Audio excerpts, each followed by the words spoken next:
రాష్ట్రంలో గ్రూప్ 1 నియామకాలకు హైకోర్టుకు తాత్కాలిక బ్రేక్ వేసింది. విచారణ పూర్తయ్యే వరకు నియామక పత్రాలు ఇవ్వొద్దని మధ్యంతర ఉత్తర్వులు ఇచ్చింది. అయితే ఎంపికైన అభ్యర్థుల సర్టిఫికెట్ల వెరిఫికేషన్ కొనసాగించేందుకు హైకోర్టు అనుమతినిచ్చింది.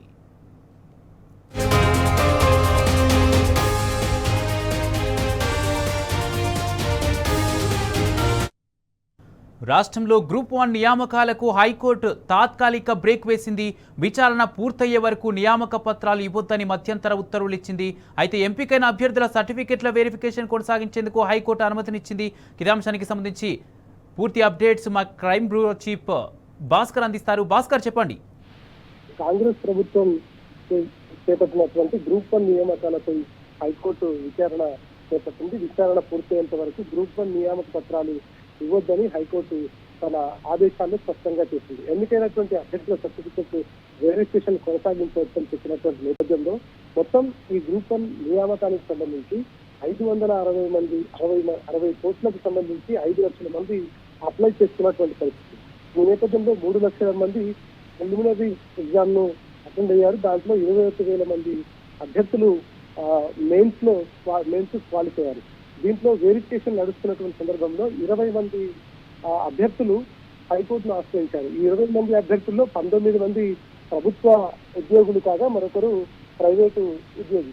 వీళ్ళంతా కూడా ఒక అభియోగం తెలియజేస్తున్నారు. 2 సెంటర్స్ నుంచే ఎక్కువ మంది పాస్ అయినటువంటి పరిస్థితి. మొత్తం 2 సెంటర్ల నుంచి వచ్చినటువంటి వాళ్ళే ఇవాళ క్వాలిఫై అయినటువంటి 20,000 మందిలో ఉన్నారు.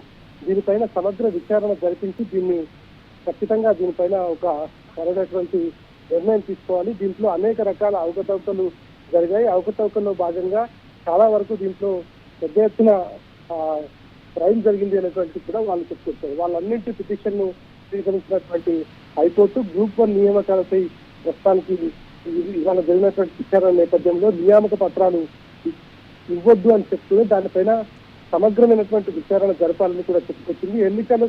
ఎన్నికైనటువంటి అభ్యర్థులు ఏవైతే వారి సర్టిఫికెట్ వెరిఫికేషన్ కొనసాగించుకోవచ్చు, కానీ యథావిధిగా మాత్రం ఇప్పుడున్నటువంటి పరిస్థితుల్లో ఖచ్చితంగా వాళ్ళు ఇచ్చినటువంటి పిటిషన్ నేపథ్యంలో విచారణ చేయాలి. దీనిపైన అనేక ప్రమాణాలు అభ్యర్థులు వ్యక్తం చేస్తున్నారు. కాబట్టి దీంట్లో సమగ్రమైనటువంటి విచారణ తేలేంత వరకు ఈ కొనసాగుతున్నటువంటి పరిస్థితి కనిపిస్తుంది. కాంగ్రెస్ ప్రభుత్వం చేపట్టినటువంటి గ్రూప్ 1 నియామకాలకు సంబంధించి దీంట్లో అవినీతి అక్రమాలు జరిగినటువంటి పిటిషన్ నేపథ్యంలో హైకోర్టు ప్రస్తుతానికి ఈ రకమైనటువంటి ఆదేశాలు ప్రకటిస్తుంది. మరి దీని తర్వాత ఆ విచారణ పూర్తయిన తర్వాత మళ్ళీ హైకోర్టు ఎట్లాంటి ఆదేశాలు ఇస్తుంది, దీంట్లో ఏమైనా ఈ కరప్షన్ జరిగి ఉంటే, ఏదైనా తప్పుడు పత్రాలతో ఎవరైనా ఎగ్జామ్ రాసినా లేదంటే ఎగ్జామ్ లో అవకతవకలు జరిగినట్టు గుర్తించినా తదుపరి విచారణ హైకోర్టు నిర్ణయం మేరకు అవకాశం కల్పిస్తోంది. ప్రస్తుతానికి గ్రూప్ 1 నియామకాలపై హైకోర్టు ఇవాళ విచారణ చేపట్టిన నేపథ్యంలో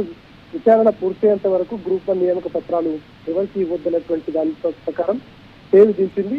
ఎన్నికైన అభ్యర్థుల సర్టిఫికేట్ వెరిఫికేషన్ మాత్రం కొనసాగించేటువంటి హైకోర్టు ఉత్తర్వులు స్పష్టంగా తెలియజేసింది. Right, thank you Bhaskar.